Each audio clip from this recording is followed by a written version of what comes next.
llamamos a rebelión ciudadana contra el virus. Llamamos a los ciudadanos a luchar, a ayudarnos a luchar para disminuir la mortalidad. Que nuestro gobierno se ponga no de nuestro lado, sino del lado de los ciudadanos. Ya estamos aquí, buenas noches. Polémicas declaraciones de Igea para hacer entender a la población de la necesidad de quedarnos en casa. Además, hoy la Junta suma más restricciones. Cierra centros culturales autonómicos, bibliotecas y también archivos. Largas colas desde primera hora de la mañana para participar en el cribado masivo de Briviesca. Los vecinos de 44 municipios estaban llamados a hacerse el test de antígenos. La afluencia está siendo extraordinaria desde primera hora de la mañana. Las pruebas empezaban a las 9 y ya a las 8 se había acercado gente pues, para poder hacerse las pruebas prontito.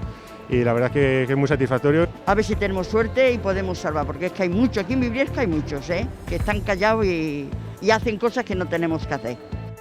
Este domingo, concentración a las 12 en la Plaza Mayor convocada por la Asociación de Gimnasios y Centros Deportivos. También se suman comerciantes, hosteleros y agencias de viaje. Aseguran que su situación económica es cada vez más agónica. Pongan en marcha de forma urgente planes de compensación económica a nuestros sectores. Unos planes que sean inmediatos, reales, proporcionados al desastre. También les contaremos que la práctica de la caza está claramente a la baja en Castilla y León. La merma de especies cinegéticas completa el negro panorama que está obligando a algunos cotos a agruparse para seguir siendo atractivos. Los cazadores han bajado, ahora mismo ya los ingresos son menos y bueno, pues la situación es complicada.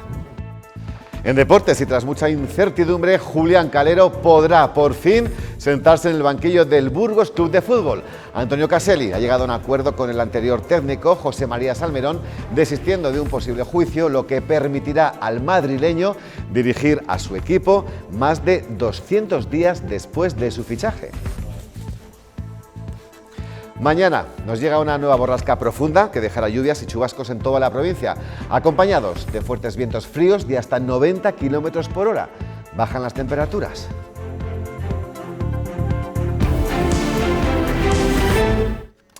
Y vamos ya con nuestra mesa de actualidad. Hoy nos acompaña el abogado Ignacio Díez Navarreta. Buenas noches. Hola, buenas noches.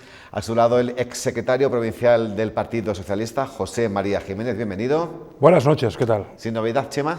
De momento no. Hoy hacía mucho viento, mucho frío. Y veo que mañana va a continuar. Mañana más. Cuando uno no sabe qué decir, habla del tiempo, ya lo puedes comprobar. Oye, la sensación térmica es peor ahora que cuando estamos bajo cero, ¿eh? Sí. Con este viento, El viento siempre tiene más incidencia, yo creo, que cuando las semanas pasadas, las heladas, ¿no? Pero bueno, hay que acomodarse, que estamos en el tiempo para ello. Desde luego, y vamos a hablar de lo que hace el tiempo político relacionado con la pandemia. Hacemos un resumen de lo que pasó ayer en el Consejo Interterritorial entre Sanidad y Comunidades Autónomas. Algunas cosas ya se las avanzamos ayer, por ejemplo, que el ministro no amplía el toque de queda a pesar de que 9 comunidades autónomas sí que lo pedían. A la Junta no le gustó nada, pero aclaran que en ningún momento está buscando la confrontación política con el Gobierno. ¿En qué consiste realmente la cogobernanza? A pesar de reconocer que lo que queda de enero serán días complicados y que la incidencia de la tercera ola es muy alta, el Gobierno sigue en sus 13. No se trata tanto de añadir muchas más medidas de golpe, sino de aplicar bien las que hemos adoptado y esperar los días necesarios para evaluar los resultados de las mismas. 9 comunidades han pedido explícitamente en el Consejo Interterritorial de Sanidad adelantar el toque de queda, como ha hecho Castilla y León, una medida a examen. Vamos a seguir estudiando en el sentido de que pueden provocar en ciudades grandes, sobre todo, la concentración de ciertas actividades en una hora, cuando lo que queremos muchas veces es que se espacien en el transcurso de las distintas franjas horarias. La mayoría reclama más medidas que las que contempla el actual decreto del estado de alarma y el ministro mantiene su negativa hasta que haya acuerdo. Vamos a seguir trabajando en ellas y en cuanto haya los consensos suficientes vamos a proponer que se adopten estas medidas. El Gobierno cree que si con las actuales medidas doblegaron la segunda ola, también se podrá con la tercera y se aferra al escudo que proporcionará la vacunación. Pues ya lo teníamos, según el ministro, ya si pudimos con estas circunstancias o estas medidas aplanar esa curva, aunque no se hizo evidentemente del todo, pues habría que intentarlo en la tercera. Él dice que es mejor esperar a ver cuál es el impacto de las medidas que tenemos en la actualidad, y hablaba Nacho de lo peligroso del toque de queda de las 8 de la tarde. Él daba por hecho, y además yo creo que es algo lógico y consecuente por su parte, por parte de ella, que cuantas menos horas hay, más se concentra la gente en ese periodo de tiempo. Sí, como razonamiento es inapelable, ¿no? Porque efectivamente habrá mucha más concentración si se reduce el número de horas posibles a las que la gente puede acudir a determinados lugares, ¿no? Pero en cualquier caso yo creo que como el problema que afecta a una gran parte de los portavoces políticos que tenemos es un problema de credibilidad en el mensaje y fruto fundamentalmente de la contradicción en los planteamientos que han sostenido en anteriores ocasiones con los que están sosteniendo en este momento, pues lo que hemos comentado tantas veces, uno ya no sabe realmente a qué quedarse, ¿no? Y hay tal variedad y pluralidad de posicionamientos totalmente opuestos los unos a los otros, defendidos bien sea por una comunidad autónoma, bien sea por el gobierno, unas veces coinciden 3, otras veces 5, otras veces no coincide ninguno y hay 17 posicionamientos, otro el Ministerio 18, bueno, al final aprecias todo esto pues como lo que es, como un guirigay que realmente lo único que genera es lo que hemos comentado tantas veces, incertidumbre y falta de seguridad en los ciudadanos en que estas medidas que se adoptan pues realmente sean las correctas, ¿no? Y respecto a la Junta, desde luego ha hecho bien en aclarar que no querían en ningún momento buscar confrontación. Cualquiera pudiera llegar a pensar lo contrario si analizas un poco a fondo la cuestión. A eso vamos, a poder analizarla, porque precisamente porque la Junta no está de acuerdo con el ministro de Sanidad en esa reunión de ayer en cuanto al toque de queda y al instrumento jurídico que no tienen para poder confirmarnos, el portavoz IGEA ha llamado a la rebelión ciudadana para trasladarnos la importancia de quedarnos en casa de forma voluntaria. Llamamos a la rebelión ciudadana contra el virus, llamamos a los ciudadanos a luchar, a ayudarnos a luchar para disminuir la mortalidad. No queremos alentar ni que nadie aproveche nuestra actitud para alentar un conflicto político. Queremos que nuestro gobierno se ponga no de nuestro lado, sino del lado de los ciudadanos. Era en el momento, Chema, en el que el portavoz y vicepresidente de la Junta explicaba un poco mejor a qué se refería con esas declaraciones que había hecho a primera hora de la mañana en una radio en cuanto a la rebelión ciudadana. Él se refería a rebelarnos contra el virus. La verdad es que IGEA tiene una manera de hablar dura muchas veces, ¿no? A veces la frase recordaba un poco a Puigdemont, ¿no? En algún momento. Es verdad que luego ha matizado y... A ver, es verdad lo que decía Nacho, ¿no? Al final es verdad que la sensación ciudadana es que todo es un guirigay entre partidos políticos. Que depende de quién tome la medida, te recurre el otro si es otro partido, ¿no? Y eso es verdad que está generando una incertidumbre en los ciudadanos, yo creo que es muy importante, ¿no? Claro, aquí el debate debería ser si lo de las 8 es algo que es positivo o no para vencer al virus. Es verdad que el argumento de que menos horas aglutina más gente es verdad, ¿no? Pero también que estemos 2 horas menos en la calle puede ser un factor positivo. Es decir, a mí me gustaría que desde el punto de vista técnico se argumentara por qué lo de las 8, ¿no? Y por qué lo piden 9 comunidades autónomas, además, lo piden 9. Es decir, y además de todo, ahí sí que hay comunidades del PSOE también que lo están pidiendo, ¿no? Valencia acaba de cerrar todos los bares, que parece también que es uno de los objetivos, ¿no? Lo de las 8, que la gente no vaya a los bares sin cerrar los bares. Es decir, me gustaría que fueran los criterios técnicos los que avalaran las decisiones que se toman tanto en el Consejo Interterritorial de Sanidad como en las decisiones que toma cada Consejería de Sanidad en cada comunidad autónoma, porque, claro, esto de la cogobernanza al final no hace sino ir en contra de un Estado como es el español, autonómico, en el que yo creo que la gente desconfía más, ¿no? Esto de las comunidades autónomas, que hasta ahora todos pensábamos que era una cosa muy positiva, yo lo sigo pensando, ¿eh? Pero es verdad que quién puede pensar que es un jaleo, que es un guirigay, que provoca que, en función de dónde estés en España, pues te afectan unas medidas de una manera o de otra, ¿no? Y que eso genera desigualdad incluso, ¿no? Yo creo que bueno, no sé si es ya predicar en el desierto, ¿no? De que los políticos se pongan de acuerdo en este asunto, ¿no? Pero, hombre, algo más de opinión técnica no nos vendría mal para poder salir de estas situaciones, ¿no? Sí, porque mira que, Nacho, yo creo que IGEA se empeña en trasladarnos la importancia de ese mensaje debido a la situación epidemiológica, casi 3.000 casos por día es muchísimo, pero ¿crees tú que surte el efecto adecuado? Yo creo que no, porque también en esto, salvo algunos casos excepcionales en la Junta de Castilla y León, tampoco ha habido a lo largo de toda la pandemia una posición uniforme, constante por parte de la Junta que coincidiera con la que, por ejemplo, ahora de una forma mucho más rígida y estricta se está planteando, ¿no? O sea, también se ha incurrido en eso, en contradicción. Y se incurre también en contradicción cuando se dice que, bueno, que nosotros queremos coordinar, que queremos estar de la mano con el Ministerio, que no queremos plantear ningún tipo de confrontación política.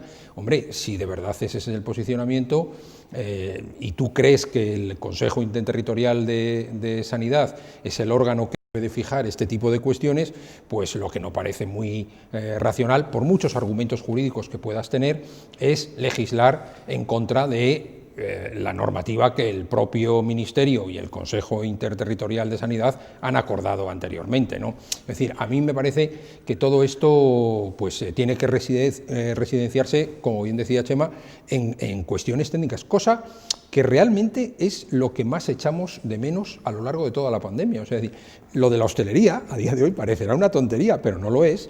Todavía está por demostrar técnicamente que efectivamente en la hostelería se genera un incremento de contagio. Ha dicho hoy IGEA que en la revista Nature lo daban por sentado. Bueno, pues entonces tendrá que explicar la revista que has citado perfectamente en un inglés perfecto, tendrá que demostrar por qué, por ejemplo, en comunidades autónomas como Madrid, donde no ha habido un confinamiento en hostelería tan rígido como en otras comunidades como Cataluña, los datos de incidencia acumulada en las últimas semanas, en los últimos meses, son más favorables en la comunidad autónoma donde no ha habido unos posicionamientos tan estrictos en hostelería que en aquellas comunidades donde sí que les ha habido. Sí, entonces, Nature lo ha dicho seguramente muy bien, pero realmente falla el argumento en base a datos. Bueno, ¿qué pasa cuando vienen de esta reunión interterritorial y no consiguen lo que quieren? Pues al día siguiente aquí más restricciones que hemos conocido hoy. Además del autoconfinamiento, se ha decidido cerrar a partir de mañana todos los centros culturales dependientes de la Junta de Castilla y León.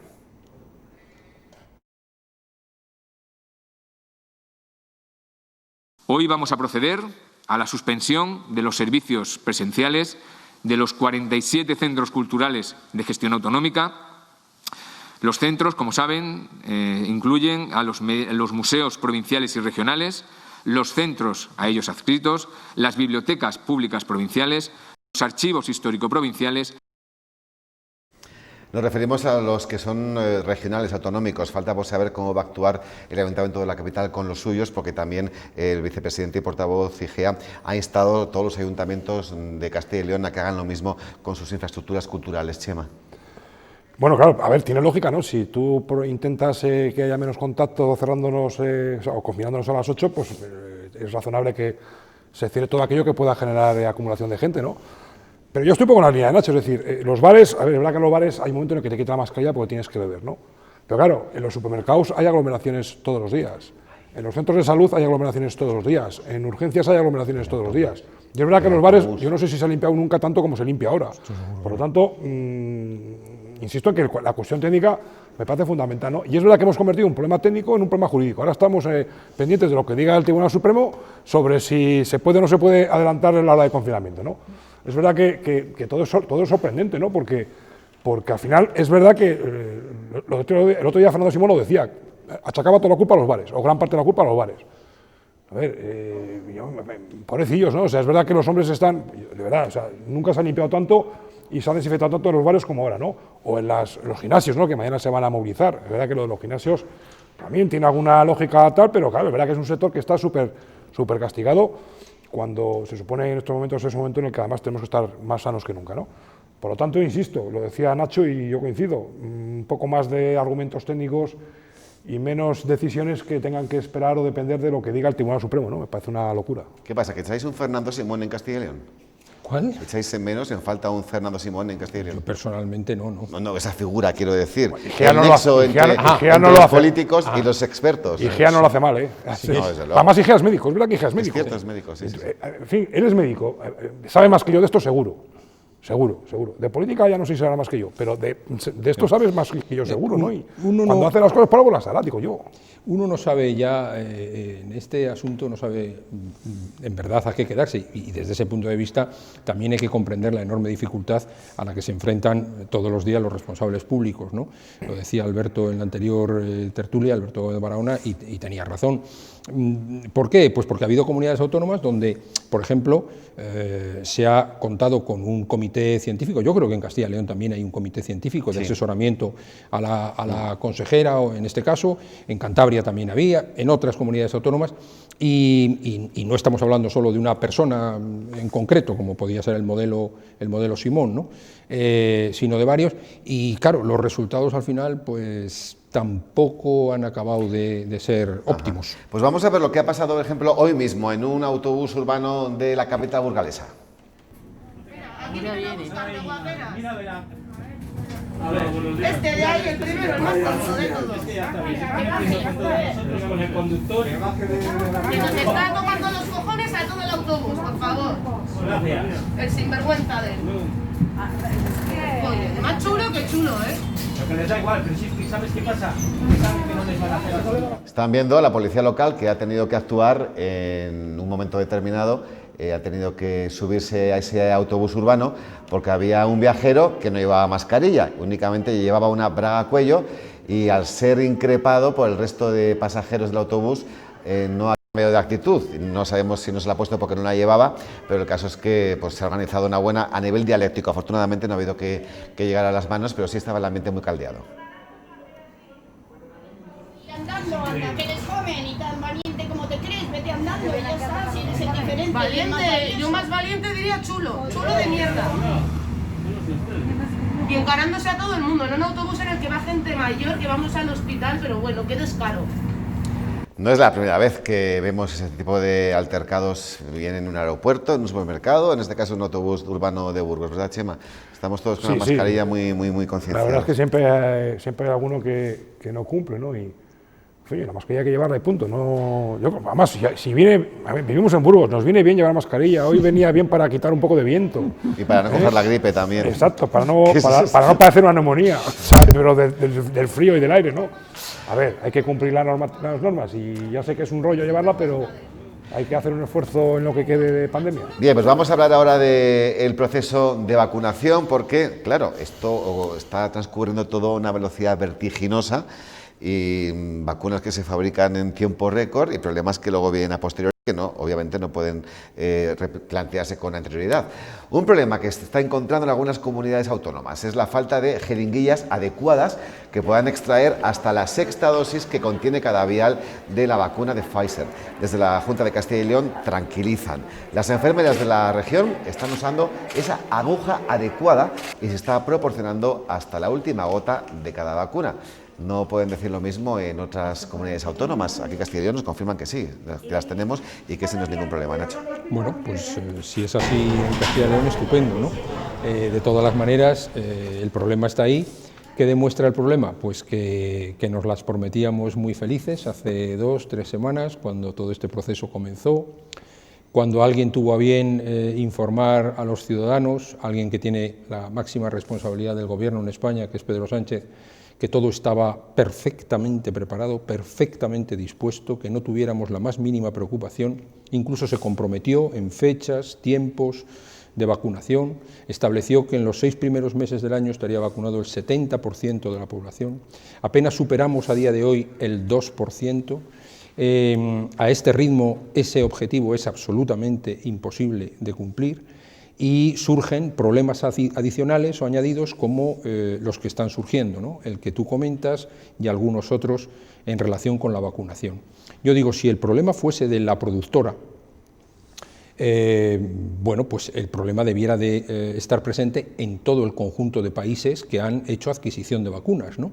Pero todos sabemos que hay países en el mundo que llevan un ritmo de vacunación extraordinario, muy correcto, muy positivo para vencer a la pandemia, que han fijado su prioridad de Estado, de país, en la vacunación por encima de cualquier otra consideración, que han puesto eso sí, de verdad, todos los recursos disponibles al servicio de la vacunación, cosa que no ha hecho España, y que ha tomado otros modelos de gestión del proceso de vacunación que en España tampoco se han seguido. Estoy pensando en Israel y en otros lugares. Entonces, claro, cuando otros países sí que hay respuesta y en el nuestro no, el problema no será de Pfizer, ¿no? Sí, y habría decidido esto, me está viendo la cabeza comentando aquí en la mesa de actualidad con Carlos Alonso de Linaje, que es el decano del Colegio de Economistas, decía aquí, pero ¿por qué no podemos organizar, igual que hacemos un cribado masivo en un coliseum, por qué no podemos hacer lo mismo para vacunar? Y tiene toda la razón. Bueno, aquí no se ha llegado todavía a cerrar del todo los grupos de vacunación, ¿no? Por eso sería complicado igual lo que tú propones. Bueno, porque, claro, el siguiente ya sabes que son mayores de 80 años. Mayores de 80 años, pero es verdad que había ahí yo escuché ayer a Simón decir que no estaba todavía claro dentro de un grupo amplio en el que están los de 80 años y también sanitarios. Es decir, bueno, en todo caso... Sí, también tenían que meter a los trabajadores esenciales, buscarles en qué grupo correcto, estaban, etc. Correcto. Entonces estaba viendo el orden dentro de ese grupo, el orden de vacunación, ¿no? Pero es verdad, a ver, ha hecho un ejemplo en Israel, es verdad que está el ejército allí también vacunando, es verdad que el ejército en Israel tiene una consideración distinta por la situación del país, pero es verdad que Israel está gastándose todo el dinero del mundo, o sea, está poniendo todo el dinero del mundo, hombre, y Reino Unido también va muy bien. Claro, que falten jeringuillas, o sea, claro, es que es verdad que eso, claro. Sabemos, me imagino que se sabía desde hace tiempo que jeringuilla hacía falta, y una jeringuilla, en fin, no creo que sea muy complicada en fin, es plástico, no entiendo que sea, pero vamos, es verdad que sorprenden estos problemas y seguramente también estemos más despistados en otras cosas que volcados en exclusividad en la vacunación, ¿no? Bien, pues más cosas que no se esperaban y que han llegado de la campaña de vacunación, porque las vacunaciones de políticos y directivos sanitarios y personas fuera del protocolo han puesto en entredicho el cumplimiento del plan de vacunación. Aquí en Castilla y León la Junta asegura que no tiene constancia de ningún comportamiento de este calibre, de este tipo. Pero unido a esto está otra cuestión para la que no hay una respuesta clara. ¿Qué hacer con esas dosis restantes con lo que sobra de cada vial? No desperdiciar ni una gota. Esta es la máxima que se tiene a la hora de aplicar la vacuna contra el coronavirus. Una vez abierto el vial hay que ponerlo antes de que se eche a perder. Este es el motivo que han dado algunos alcaldes tras haberla recibido. ¿Era esto o tener que tirarla? Se iban a desechar si no se ponían Ha quedado poco tiempo para ponerlas. En España se están poniendo las vacunas de Pfizer y Moderna. El vial de Pfizer permite 6 dosis y el de Moderna 10, lo que hace que las listas se conformen en torno al número de inyecciones que se sacan de cada frasco. El problema está cuando falta alguien citado. Si pasan unas horas, se echa a perder el contenido. En ese momento se crea el dilema, ¿qué hacer con lo que sobra?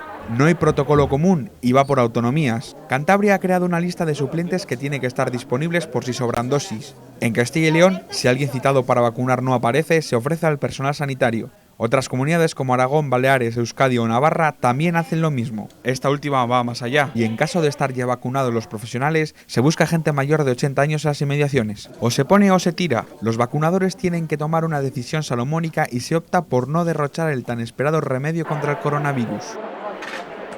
Así de claro, pues sobra de repente y siempre hay algún consejero, algún político, algún concejal que nos hace el favor, algún alcalde y se la pone él por caridad divina. Chema. Claro, es que ningún protocolo va a recoger que si son una vacuna para el alcalde. Llamamos al alcalde para ponérsela, ¿no? A mí me parece una vergüenza las noticias que hemos conocido de alcaldes o de consejeros o de lo que sea que se han vacunado cuando no les corresponde, ¿no? A ver, lo que hay que tener preparados son los siguientes grupos de vacunación, la gente de 80 años que hablábamos antes, ¿no? O las personas de grupos de trabajo esenciales. Es decir, es que esto es lo que hay que tener previsto cuando uno lleva ya un mes preparando todo lo que es el procedimiento de vacunación, ¿no? Algunas comunidades incluso han reservado vacunas también para la segunda dosis. Es decir, me extraña que todo esto no estuviese ya en cada comunidad previsto, ¿no? Preparando esta parte de la mesa me decía una enfermera de la comunidad que es que no tienen protocolo. O sea, ¿qué hacer en el caso de que sobren dosis? Muy breve, Nacho, sí. Porque ha dicho Albert Rivera, exfundador de Ciudadanos, que él apuesta porque los políticos sean de los primeros en vacunarse. Bueno, es una tesis, ¿no? A mí no me parece ni mal ni bien. De hecho, en algunos otros países sí que es verdad que los responsables públicos han sido los primeros que han ido a vacunarse precisamente para dar ejemplo, ¿no? Hombre, la tesis en España se puede volver al revés, ¿no? Porque realmente, como hay tan poca confianza en la clase política base a lo que ha demostrado a lo largo de la pandemia, pues puede ser el efecto contraproducente, ¿no? Pero digo, sí, es una tesis que por otra parte, bueno, pues yo creo que no se va a llevar a efecto, ¿no? Y respecto de lo que decía Chema, yo coincido con él, pero también pongamos el problema en su justo término, ¿no? Hay más de 8.000 ediles en España, y el problema que sabemos afecta a 8, 10, 11 personas. Bueno, no me parece una magnitud representativa, me parece, pues oye, Lazarillo de Tormes, estamos en España y estas cosas pasan, y esperemos que se depuren responsabilidades, pero una vez más, la imprevisión de no saber qué hacer con una cosa que estaba encima de la mesa, pues es Pero en el caso llamativa. En el caso de Murcia, no solamente fue el consejero y su mujer, fueron 400 técnicos del departamento, que ya no son 2 o 3, ¿eh? Bueno, ahí, 400. Ahí se les no ha ido, sin duda alguna, un no poco la mano, la olla. La jeringuilla. La jeringuilla y algo más. Pues hasta aquí nuestra mesa de actualidad. Hoy con José María Jiménez e Ignacio Laiz Navarreta. Ha sido un placer, como siempre, contar con vuestra presencia. Hasta la próxima, que descanséis. Buenas noches. Gracias, buenas noches. Hasta aquí La Opinión, 2 minutos, y venimos con toda la información que nos deja este jueves. Hasta ahora.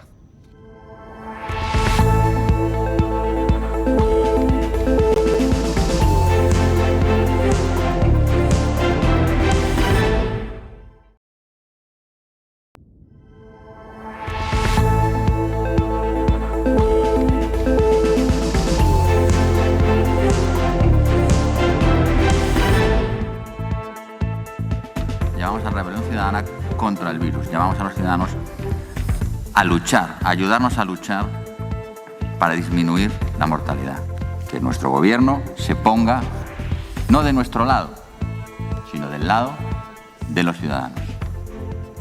Ya estamos aquí, buenas noches. Polémicas declaraciones de IGEA para hacer entender a la población la necesidad de quedarnos en casa. Además, hoy la Junta suma más restricciones. Cierra centros culturales autonómicos, bibliotecas y también archivos. Largas colas desde primera hora de la mañana para participar en el cribado masivo de Briviesca. Los vecinos de 44 municipios estaban llamados a hacerse este test de antígenos. La afluencia está siendo extraordinaria desde primera hora de la mañana. Las pruebas empezaban a las 9 y ya a las 8 se había acercado gente, pues para poder hacerse las pruebas prontito. Y la verdad es que es muy satisfactorio. A ver si tenemos suerte y podemos salvar, porque es que hay muchos, aquí en Briviesca hay muchos, que están callados y hacen cosas que no tenemos que hacer. Más movilizaciones. Este domingo, concentración a las 12 en la Plaza Mayor, convocada por la Asociación de Gimnasios y Centros Deportivos. También se suman comerciantes, hosteleros y agencias de viaje. Aseguran que su situación económica es cada vez más agónica. Pongan en marcha de forma urgente planes de compensación económica a nuestros sectores. Unos planes que sean inmediatos, reales, proporcionados al desastre. La práctica de la caza está claramente a la baja aquí en Castilla y León. La merma de especies cinegéticas completa el negro panorama que está obligando a algunos cotos a agruparse para seguir siendo atractivos. Los cazadores han bajado, ahora mismo ya los ingresos son menos y bueno, pues la situación es complicada. En deportes y tras mucha incertidumbre, Julián Calero podrá por fin sentarse en el banquillo del Burgos Club de Fútbol. Antonio Caselli ha llegado a un acuerdo con el anterior técnico, José María Salmerón, desistiendo de un posible juicio, lo que permitirá al madrileño dirigir a su equipo más de 200 días después de su fichaje. Mañana nos llega una nueva borrasca profunda que dejará lluvias y chubascos en toda la provincia, acompañados de fuertes vientos fríos de hasta 90 km/h. Eso sí, bajan las temperaturas.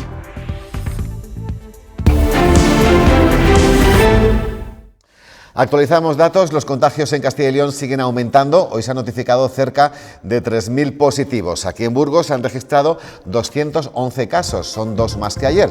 Y hay que lamentar 2 fallecidos en hospitales. Ya son 596 las víctimas de la COVID-19 en Burgos.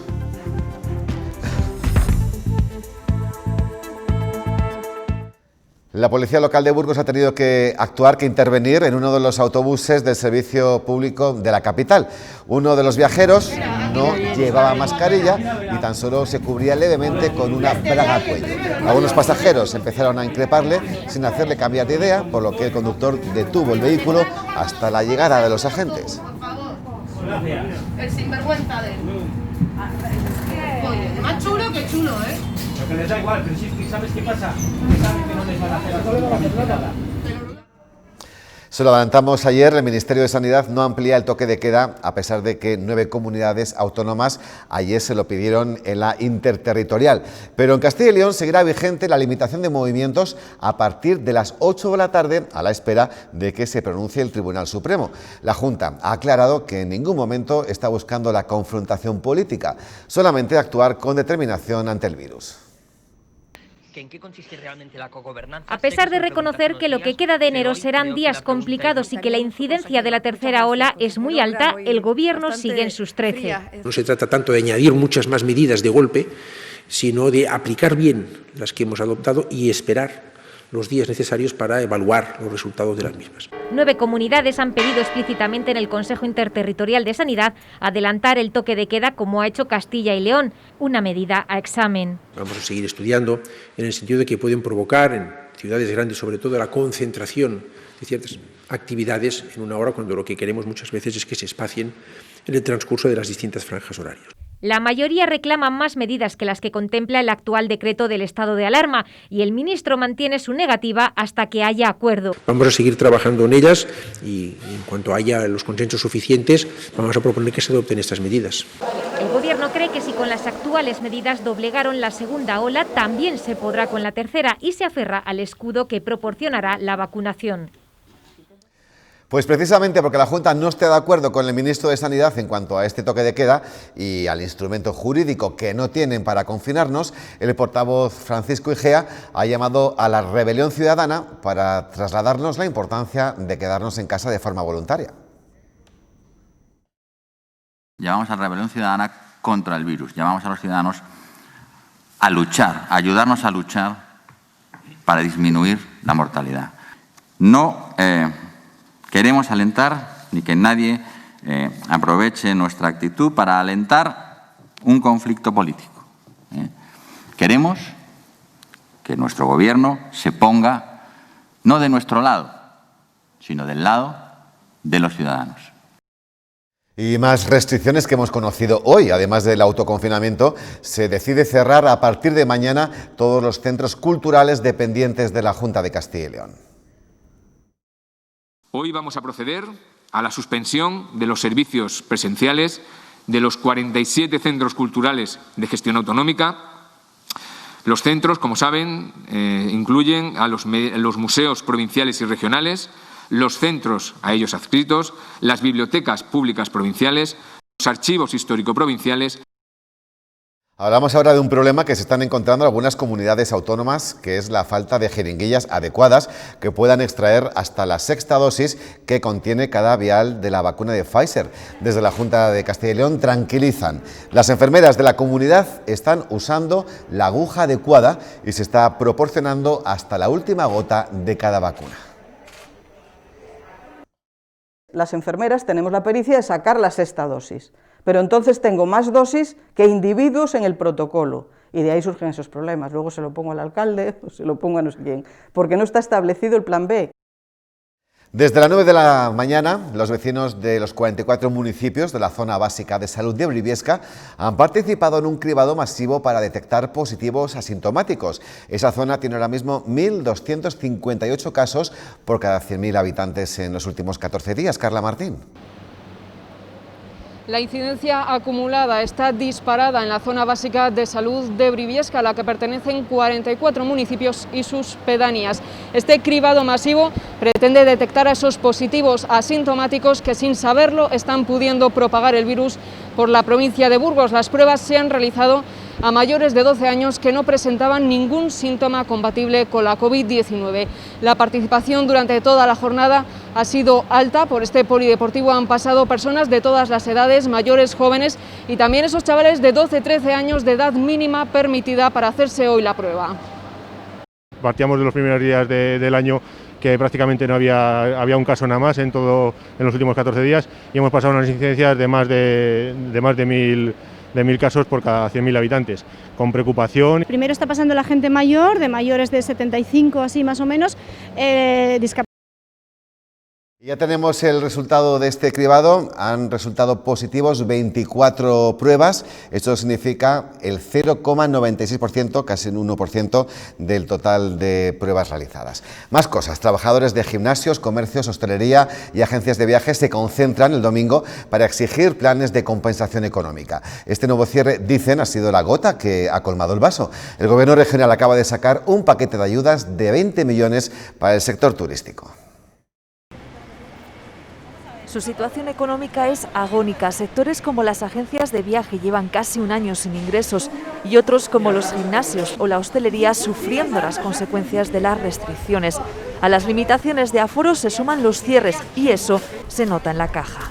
Estamos ya sin compensación económica, sin ayudas urgentes, nosotros nos hundimos y lo que no queremos es dejar a nadie en el camino. En Burgos, estos 4 sectores dan trabajo a más de 25.000 personas, trabajadores en ERTE o despedidos que están sufriendo las consecuencias económicas de esta pandemia. Pongan en marcha de forma urgente planes de compensación económica a nuestros sectores, unos planes que sean inmediatos, reales, proporcionados al desastre. Piden a las administraciones que no se pongan de perfil, apoyan iniciativas como los bonos al consumo, pero consideran más necesario salvar primero a estas empresas del cierre definitivo. Vamos a intentar salvar en este primer periodo, salvar empresas y luego ya vemos todos los planes de bonos, de promoción, de turismo, de viajes. Y califican de insuficientes las medidas contempladas en el segundo plan de crisis municipal. Parecen unas medidas económicamente insuficientes. Este domingo se concentrarán a las 12 en la Plaza Mayor para defender sus puestos de trabajo.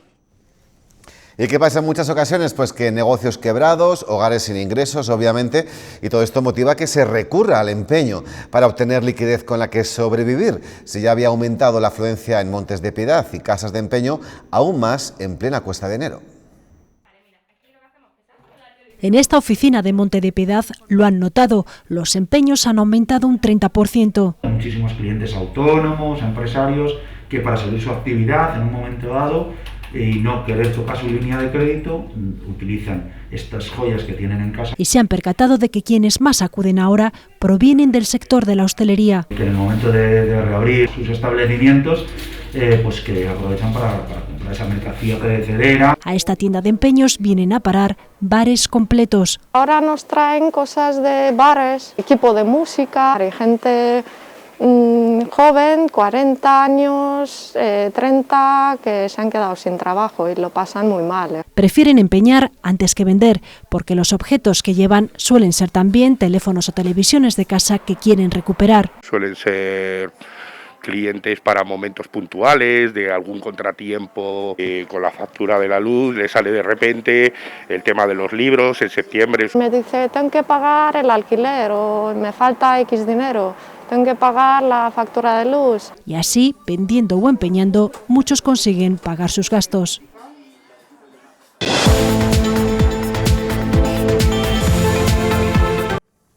A los deportes iremos un poquito más tarde porque ahora tenemos que hablarles de la práctica de la caza que está a la baja en Castilla y León y eso repercute en la principal fuente de ingresos de las pequeñas localidades. La merma de especies cinegéticas completa el negro panorama que está obligando a algunos cotos a agruparse para seguir siendo atractivos. La caza es fundamental para el sostenimiento de las arcas de pequeños municipios y pedanías, pero la rentabilidad de los cotos está claramente a la baja. Fácilmente en 30 o un 40% ha disminuido los ingresos por la caza. Había mucho más número de cazadores, los cotos tal vez también valían más dinero, ahora si hay un descenso de piezas de caza, también vale menos dinero los acotados. Hay menos aficionados a la caza, desciende la población cinegética y aumenta el rechazo social hacia esta práctica.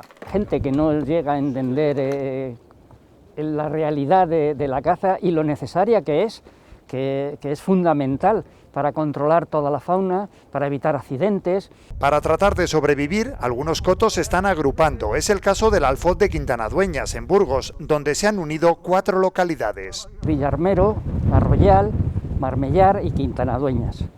Entonces, de alguna manera se rentabiliza mucho mejor el terreno. Hacer una buena labor cinegética va a redundar en la mayoría de piezas y es a lo que se debiera de tender, agrupar un poquito las zonas de caza. Renovarse o morir. Este coto ofrece 2.300 hectáreas limitadas a un máximo de 24 cazadores por una renta anual de 27.000 euros.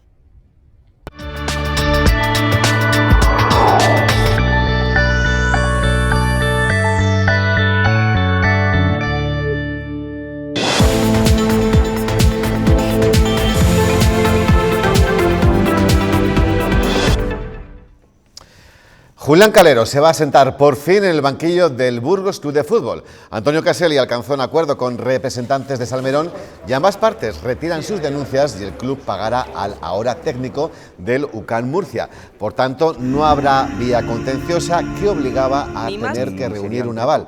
La ficha del técnico del Burgos estaría a punto de tramitarse.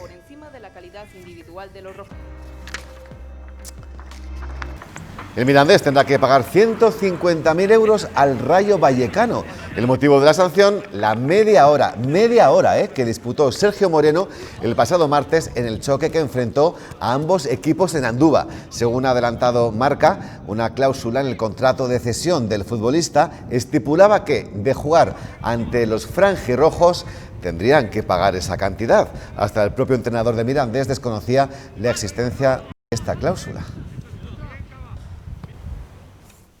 Sara Martín ha iniciado una nueva etapa en su vida ciclista. La ribereña ha dado un paso de gigante al abandonar el Sopela para firmar por el potente Movistar. Sara quiere aprovechar este curso para aprender lo más posible.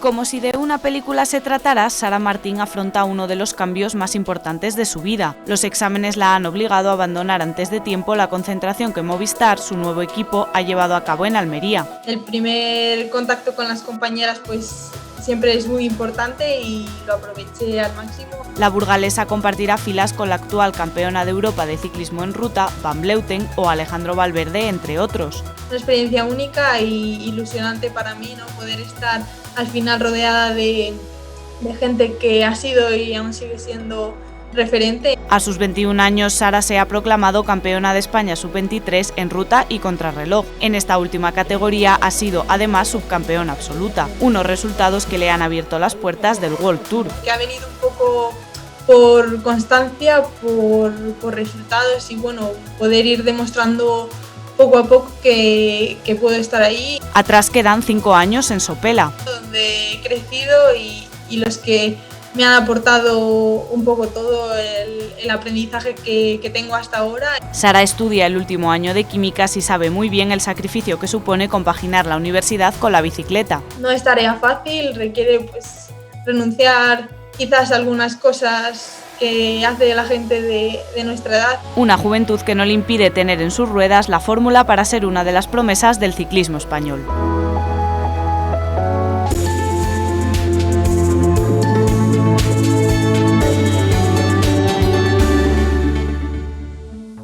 La subida de temperaturas y la lluvia han hecho mella en la nieve acumulada en zonas de la sierra. Ayer veíamos el suelo cubierto de nieve en Barbadillo de Herreros y hoy vemos que solo hay retazos de nieve.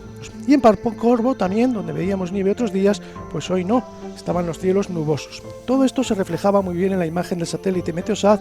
Vemos que la península está prácticamente cubierta de nubes que van entrando por el oeste y eso sí, en el Mediterráneo estaban los cielos despejados y lucía el sol.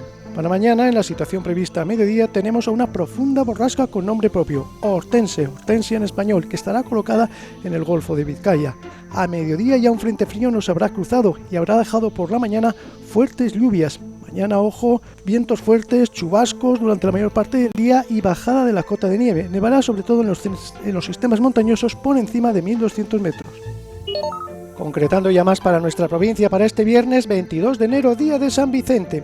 En el norte, en toda la zona de Merindades, chubascos por la mañana y vientos fuertes también durante la mañana y primeras horas de la tarde, con rachas, ojo, que pueden alcanzar los 80 km por hora. Descenso de temperaturas, se quedan las máximas en 8 o 9 grados, quizás en Miranda lleguen hasta los 11, igual que en el condado de Treviño. Por la Bureba y por el este, también chubascos a primeras horas de la mañana, luego vientos fuertes y racheados del oeste, pueden alcanzarse rachas de hasta 90 km por hora, y los chubascos, ojo, en la cara norte de la sierra, porque pueden ser de granizo. Temperaturas a la baja claramente, sobre 7-8 grados las máximas, las mínimas entre 1 y 2. Ya por el centro y el oeste también hablaremos de chubascos a primeras horas de la mañana, que pueden ser fuertes, y entrada de vientos del oeste-noroeste más frescos, que harán bajar las temperaturas. Se quedan las máximas en la capital sobre los 8 grados, ya por el oeste máximas de 7 y mínimas de 1 grado. Por la mitad sur también tendremos chubascos en las primeras horas de la mañana, que pueden ser fuertes, luego rachas de viento del oeste-noroeste y descenso de temperaturas máximas de 8-7 grados, mínimas tan solo de 1 grado. En la sierra, chubascos fuertes por la mañana, bajan las temperaturas máximas, que se quedan en 6-7 grados y mínimas de 0 grados. Mañana en Burgos capital tendremos cielos nubosos por la mañana con chubascos y bajarán las temperaturas al entrar vientos racheados del oeste. Y el tiempo revuelto parece que nos va a seguir acompañando el fin de semana. Analizando las publicaciones de la prensa en Burgos durante la Segunda República, un equipo de investigación de la Universidad de Burgos ha relatado cómo fue aquella época. Han publicado un libro que es un riguroso análisis de lo vivido entre los años 1931 y 1936, y también cómo la censura afectaba a los medios de comunicación. Un equipo de investigación de la Universidad de Burgos, coordinados por Miguel Ángel Moreno y José María Chomón, han analizado cómo se proclamó la Segunda República en Burgos, según la prensa. 2 años de investigación y más de 4.000 noticias leídas. Sus principales fuentes han sido Diario de Burgos y El Castellano, y el resultado, este libro, que es una fotografía real de qué sucedía en Burgos en aquella época. Actuó de manera totalitaria con la prensa mediante la censura directa de textos, el secuestro de publicaciones, la suspensión de publicaciones, las sanciones a publicaciones y a periodistas. En la Segunda República, la prensa relataba cómo las mujeres se manifestaban porque sus maridos se habían quedado sin trabajo. La mujer tuvo mucha relevancia en la vida pública y en Burgos, Maricruz Ebro fue una periodista histórica. La prensa se hace eco ya de que la mujer está más activa y está más presente en la vida pública, y eso para mí ha sido una sorpresa grata. A pesar de que se conoce que Burgos era una provincia de derechas, las tendencias electorales según comarcas no eran las mismas. Pocos proyectos de obras públicas se impulsaron entonces, salvo el pantano del Arlanzón. Reivindicaciones de ahora, como el tren directo a Madrid, ya lo eran en aquella época. De esos 3.000 periódicos que se han analizado, por ejemplo, hacían referencia a ferrocarriles. Luego era algo que la propia sociedad demandaba información, estaba inquieta. La censura en la Segunda República de Burgos también llegó a los cines. La recopilación de todo este análisis llega ahora en este libro. La Fundación Octavo Centenario de la Catedral ha firmado un nuevo convenio por un importe de 57.000 euros con el Archivo Catedralicio para poner en valor la importancia histórica de la música en el culto litúrgico. El archivo guarda 2.000 composiciones desde el siglo XVI. A lo largo de este año, Baroque Ensemble ofrecerá 4 conciertos en los que se van a interpretar algunas de esas piezas. Y ya nos marchamos. Este jueves 21 de enero nos deja las declaraciones del vicepresidente de la Junta animando a la rebelión ciudadana. Luego ha aclarado que se refería a una rebelión contra el virus. Lo ha dicho antes de comunicar más restricciones. Se cierra todo el ámbito cultural autonómico. Hasta mañana. Buenas noches.